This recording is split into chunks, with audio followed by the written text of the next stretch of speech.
नमस्कार साथियों, स्टार्ट करें। नमस्कार साथियों, कल कश्मीरी गेट इलाके में एक बड़ी दुखद घटना घटी। उसका एक छोटा सा वीडियो हम आपको दिखाना चाहते हैं और कुछ फोटोग्राफ्स आपको दिखाना चाहते हैं। तो मैं पहले अपनी मीडिया टीम से अनुरोध करूंगा कि लाइट ऑफ करके वीडियो प्ले करें।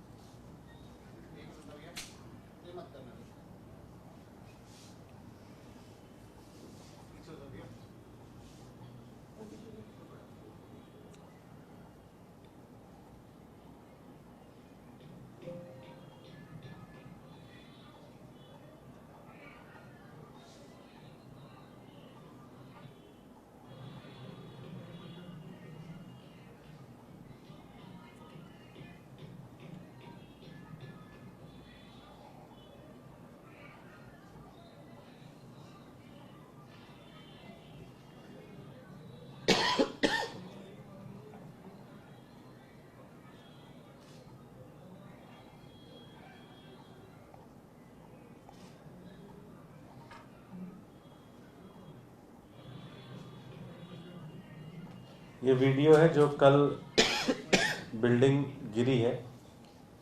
ये 3 मंजिला इमारत थी जो कि वहाँ पे कंस्ट्रक्शन हो रहा था। ये पूरा का पूरा बिल्डिंग कल कोलैप्स हुआ है। साथियों, मैं थोड़ा सा बैकग्राउंड में जाना चाहूँगा। ये पूरा का पूरा कंपाउंड लगभग 1500 गज का है। उस 1500 गज में 180 गज का ये प्लॉट था जहाँ पे ये 3 स्टोरी बिल्डिंग बनाई जा रही थी। हमने पता किया कि भाई इसका नक्शा एमसीडी ने पास किया था कि नहीं पास किया था। तो कागज़ निकला और पता चला कि ये नक्शा उन्होंने, एक एमसीडी में स्कीम होती है सरल स्कीम, कि अगर आपका छोटा सा इलाका है, 100 गज का है, 50 गज का है, तो आप सीधे जाएं, सरल स्कीम के तहत अपना नक्शा पास करा लें। और इस 180 गज की जो मकान था उसका सरल नक्शा पास था। दुर्भाग्य से या कह लें या चोरी करते समय सही से दिमाग नहीं लगाया उन्होंने। सरल स्कीम का नक्शा सिर्फ 100 गज के लिए पास होता है, तो 180 गज के लिए कभी भी सरल स्कीम लागू नहीं होती है। तो सबसे पहला तो ये कि ये बिल्डिंग का नक्शा पूरी तरह से इलीगल और गलत तरीके से लिया गया, नंबर 1। नंबर 2, हमारे विधायक हैं वहाँ पे प्रहलाद सिंह सानी सी, उन्होंने इस पूरी निर्माण हो रहा था उसको लेकर 21 दिसंबर को एक पत्र लिखा।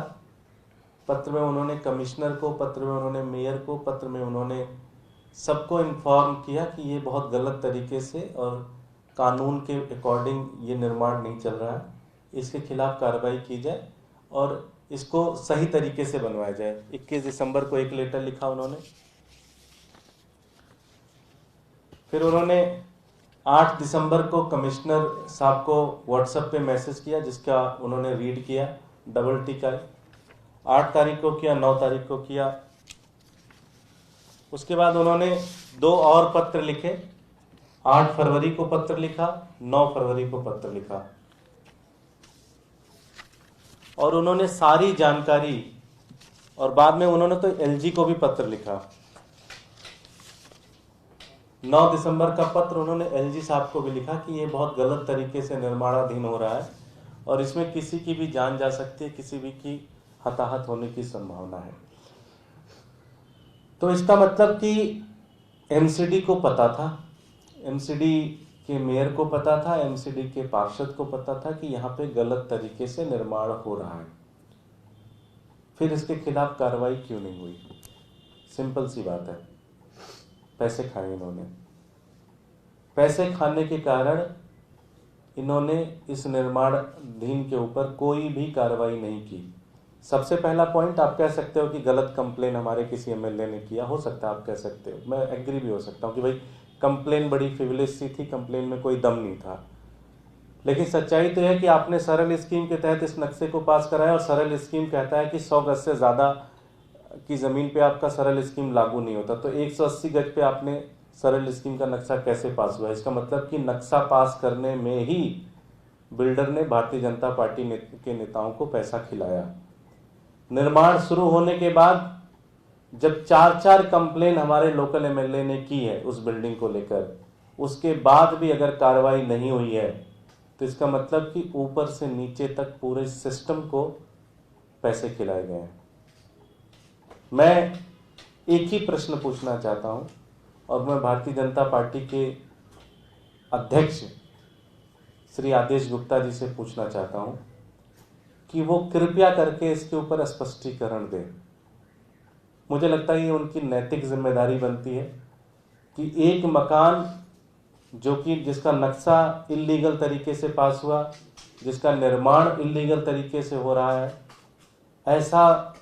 ऐसी बिल्डिंग कैसे बन रही थी। 7 लोग बहुत गंभीर रूप से घायल हैं और अगर कुछ भगवान ठीक था नहीं तो उन 7 की जान भी जा सकती थी। इट्स ए क्रिमिनल एक्ट और आम आदमी पार्टी ये मानती है। हम इसके खिलाफ एफआईआर भी लिखेंगे। वहाँ के पार्षद जो मेयर है और खुद बीजेपी अध्यक्ष के खिलाफ हम लोग एफआईआर कराएंगे कि इनके खिलाफ सख्त से सख्त कार्रवाई होनी चाहिए। इन्होंने पूरी दिल्ली को बर्बाद कर रखा है। ये चोर लुटेरों की सरकार एमसीडी में चल रही है। इन्होंने पूरी दिल्ली को लूट रखा है, जान से खेल रहे हैं लोगों से। आपको ध्यान होगा लगभग 3 महीने पहले तिमारपुर में इसी तरह की एक बिल्डिंग गिरी थी। उसमें भी हमारी पार्षदा गुड्डी देवी ने वहाँ पे एप्लीकेशन दे दे के कितनी बार इन्फॉर्म किया अथॉरिटीज़ को कि ये गलत तरीके से बन रही है, लेकिन बिल्डर्स और पार्षदों और भारतीय जनता पार्टी के नेताओं ने मिलके पैसा खाया हुआ है। और इस हिसाब से पूरी दिल्ली के अंदर किसी भी तरीके से निर्माण कार्य चल रहा है। 1 महीने के अंदर आप तीसरा मंजिल कैसे खड़ा कर सकते हैं? कोई रॉकेट तो आप बना नहीं रहे हो। 1 महीने के अंदर कोई भी 3 मंजिला बनाओगे तो गिरेगा ही गिरेगा। तो इसका मतलब बिल्डर से, और मैं बहुत जिम्मेदारी से कह रहा हूँ, बिल्डर, पार्षद, मेयर और जो भी भारतीय जनता पार्टी के नेता हैं, इन्होंने पक्का इसमें पैसे खाए हैं। इसकी जांच होनी चाहिए। इनके खिलाफ सख्त से सख्त कार्रवाई होनी चाहिए। It's a criminal act. इनके खिलाफ एफआईआर करके इनको बुक करना चाहिए। हमारे साथ विकास गोयल जी हैं जो कि नॉर्थ के एलओपी हैं। उन्होंने इस मामले को काफ़ी ध्यान से देखा। मैं चाहूँगा वो भी बोला।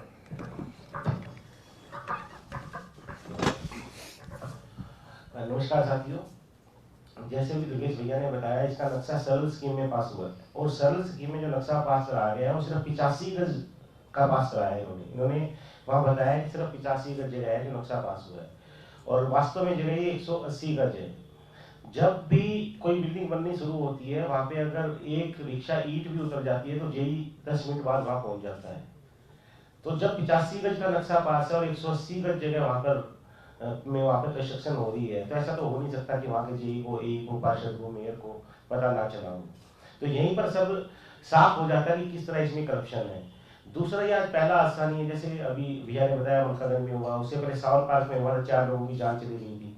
तो ये हादसे लगातार होते जा रहे हैं। उसका सिर्फ एक ही कारण है, बिल्डरों की और भारतीय जनता पार्टी के नेताओं की मिलीभगत। और अगर आप इसकी गहराई में जाकर जांच करोगे, जो बिल्डर का नाम आ रहा है वो तो कुछ और है, लेकिन आप गहराई में जाकर जांच करोगे तो मैं बड़ी जिम्मेदारी से आपको बता रहा हूँ कि जो ये बिल्डर है उसमें कोई ना कोई भारतीय जनता पार्टी का नेता आपको, रिश्तेदार उसका बिल्डर मिलेगा इस बिल्डिंग का। और ये ऐसा पहला हादसा नहीं, लगातार ऐसे हादसे हो रहे हैं। और खासकर जो ये वॉल सिटी का एरिया है, बड़ा कंजेस्टेड एरिया है, वहाँ पर इस तरह की घटनाएं बड़ी आम हो गई है। और इसका सिर्फ एक ही कारण है, भारतीय जनता पार्टी के नेताओं का करप्शन। अपनी जेब भरने के लिए उन्होंने लोगों की जान भी दाव पर लगा दी है। इससे शर्मनाक कुछ हो नहीं सकता। धन्यवाद। कोई प्रश्न है? ये कह रही है कि ये पूरा हादसा जो है ये बिल्डर्स की लापरवाही से हुआ है। बिल्डर्स बिल्डिंग को जल्दबाजी में बना रहा था, इसकी वजह से ये हादसा हो गया। और नक्शे को भी वो कह रहे हैं कि नक्शा जो है वो एमसीडी ने पास किया हुआ था। तो आपके प्रश्न में ही आपका जवाब है। आप एमसीडी ने नक्शा पास किया, सरल स्कीम के तहत नक्शा पास किया, बिल्डिंग बन रही है 180 गज की, नक्शा पास है 80 गज का। तो एमसीडी कर क्या रही थी? एमसीडी ने कैसे नक्शा पास कर दिया? दूसरा, आपका पूरा का पूरा बिल्डिंग डिपार्टमेंट है, आपके जेई हैं, एई हैं जो दिन भर यही काम करते हैं, आपके पार्षद हैं वो दिन भर बस घूम घूम के वसूली ही करते हैं, उनका एक ही काम है। आप सीमेंट की एक बोरी खरीद लाए, आपको पता चल जाएगा, आपके पास अगले दिन पार्षद ना आ जाए तो मैं राजनीति छोड़ दूंगा। तो अगर सबको पता था तो एमसीडी चुप क्यों थी, मेयर चुप क्यों था, पार्षद चुप क्यों था, उन्होंने कंप्लेन क्यों नहीं की, उन्होंने कोई एक्शन क्यों नहीं लिया इसके ऊपर? इसका मतलब पैसे पहुंच गए थे टाइम। हादसे का पूरा ठीकरा जो है बिल्डर्स पर फोड़ रही है। नहीं, बिल्डर के ऊपर तो जाना चाहिए, बिल्डर तो है ही है, लेकिन जिन्होंने पैसे खाए उसके ऊपर भी तो जाएगा, जिन्होंने आंख बंद कर रखी थी उसके ऊपर भी तो जाएगा। पैसा इनके पास पहुंच गया था टाइमली, इसलिए आंख बंद कर दिया इन्होंने।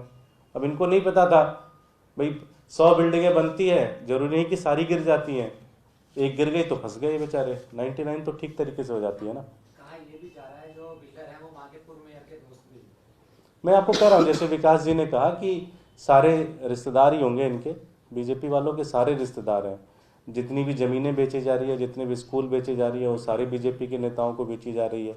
जो ठेकेदार हैं जो ये बिल्डिंग बना रहे हैं वो भी बीजेपी के नेताओं की है। तो इनकी पूरी साठगांठ है, प्रॉपर इनके पास टाइमली इनका डेट फिक्स है, उस डेट को इनके पास पैसा पहुंच जाता है, पैसा पहुंच जाता है, फिर ये धृतराष्ट्र बन जाते हैं, पूरी की पूरी पार्टी धृतराष्ट्र बन जाती है, प्रदेश अध्यक्ष से लेके नीचे के बूथ कार्यकर्ता तक।